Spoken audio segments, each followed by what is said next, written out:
Hi, welcome to my channel. We are doing a Psalm 119 devotions right now, and we are working through all of the alphabet letters, and today we are on Samekh.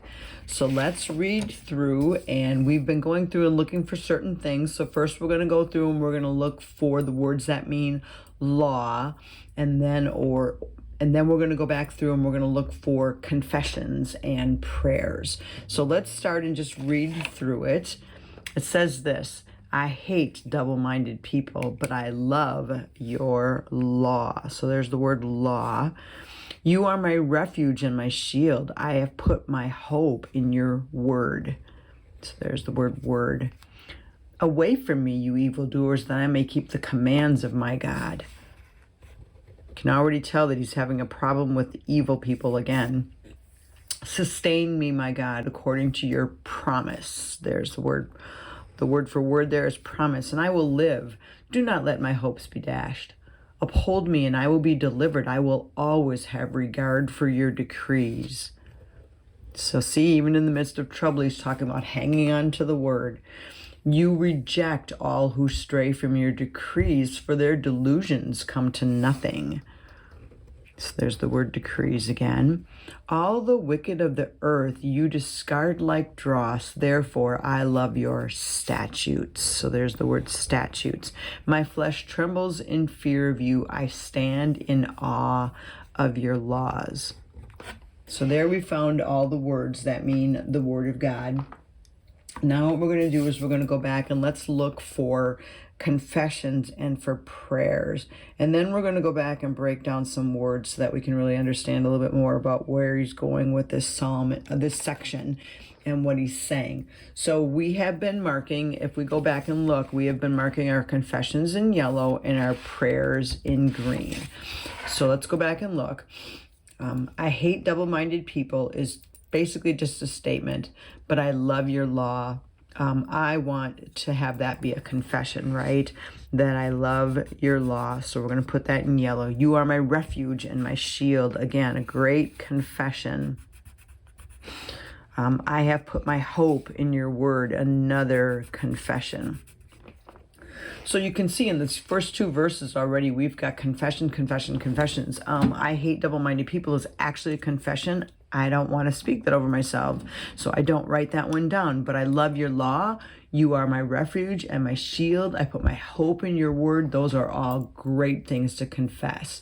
Away from me, you evildoers, that I may keep the commands of the Lord or of God.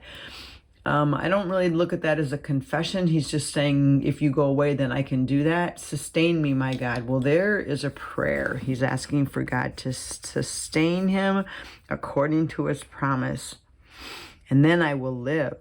Do not let my hopes be dashed. There's another prayer. Do not let my hopes be dashed. Uphold me, and I will be delivered. I will always have regard for your decrees. That is a confession. You neglect all those who stray from your decrees. He's talking about God. Therefore, their delusions come to nothing, and all the wicked of the earth you discard like dross. Therefore, I love your statutes. Now, we already wrote up here, I love your law, so I am not going to write it again.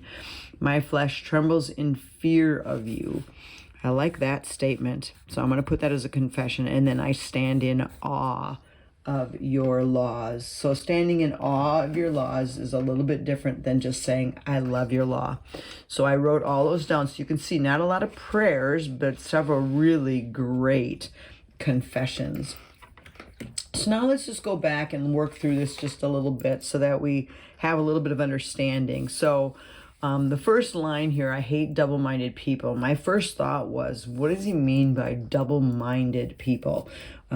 So I looked that up. So we're going to come up here and we're going to write double-minded.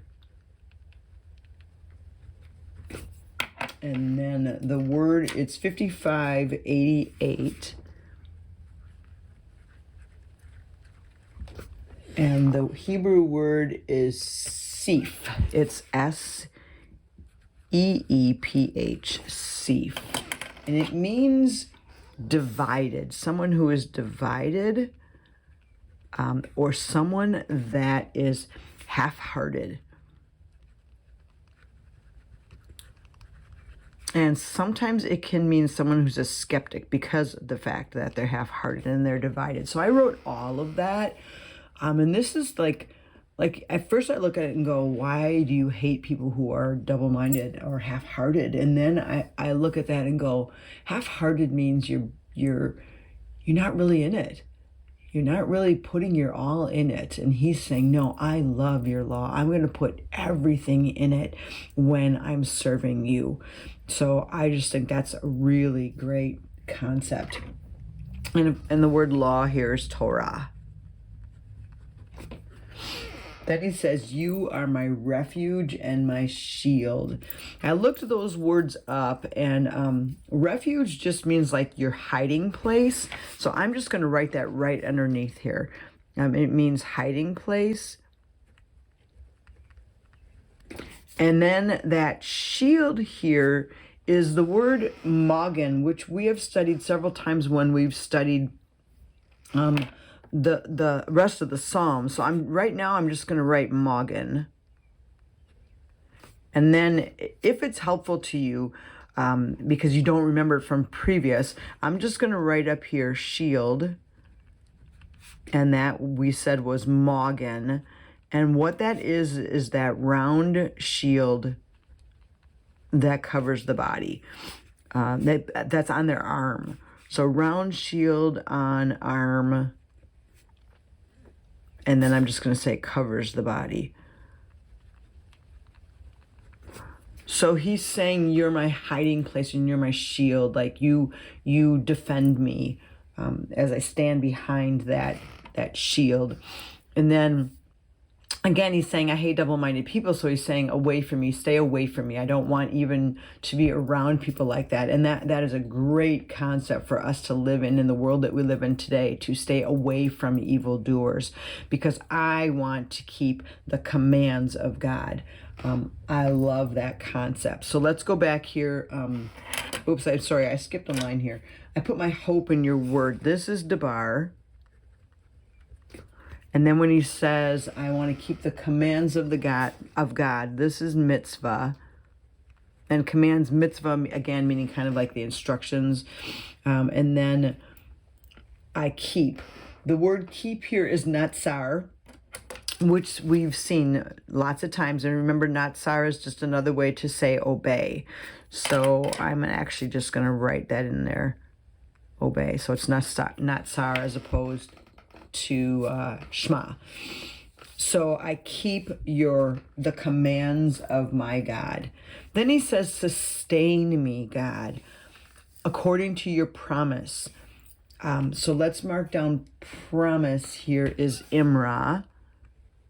That's like a spoken word. Same thing with debar, spoken word. Sustain me.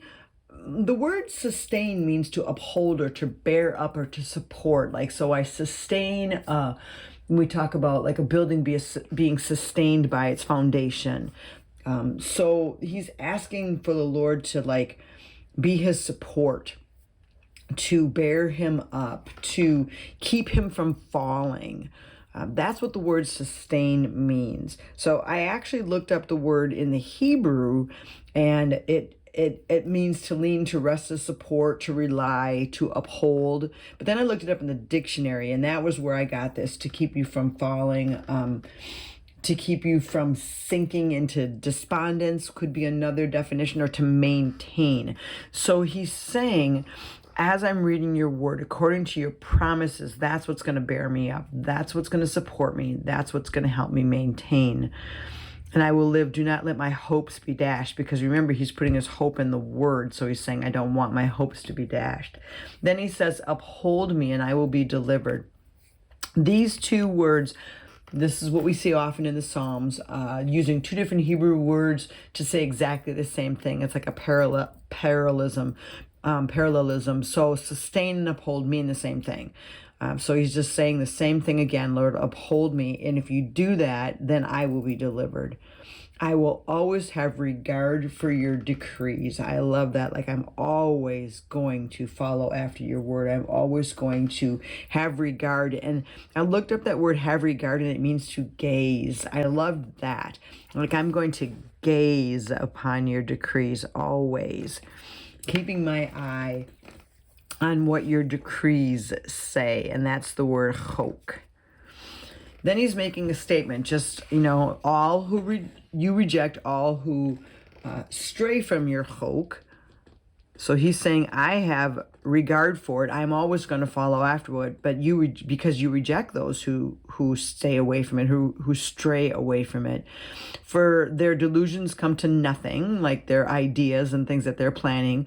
All the wicked of the earth you're going to discard like dross. Therefore, I love your statutes. So I am going to keep following after your statutes. And that is the word idah. I looked up the word delusions, and because I thought, what does that mean? They're delusions, and it said their deceit is falsehood. So or another version said that. So their delusions come to nothing, or their deceit is falsehood. That helps me a little bit to understand that a little bit better. And all the wicked of the earth you discard like dross, like you put them away. They cease. My flesh, though, trembles in fear of you. And that's back to that standing in awe of God. The word yareh, that fear of the Lord, that we need to have that awesome reverence for God. That's what he's talking about there. And when we want to have that awesome reverence for your mishpat. And remember, mishpat is also a word that means justice. God restoring justice to the earth.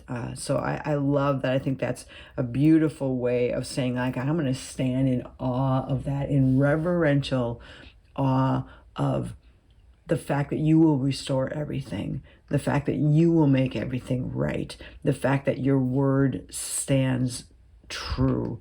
I'm going to stand in awe of that. So what a beautiful psalm, section of this psalm today. So let's go back through and let's just confess all of the confessions, and then we will pray the prayers of this section. So Lord, we come before you today and we just confess that I love your law. You are my refuge and my shield. I have put my hope in your word. I will always have regard or gaze upon your decrees, Lord, and my flesh trembles in fear of you. I stand in awe of your laws. And because of that, Lord, I ask that you sustain us, that you bear us up, that you support us, that you help us to lean on you, Lord God, that you keep us from falling, Lord, so that we will always follow after your word. Lord, do not let our hope in your word be dashed, because we know your word is true. We know your promises never fail.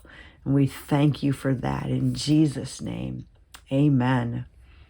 Well, thank you for joining me for this psalm. This section to me was just wonderful. I pray that you will walk around today just remembering, I love your law. I stand in awe of your laws. Amen.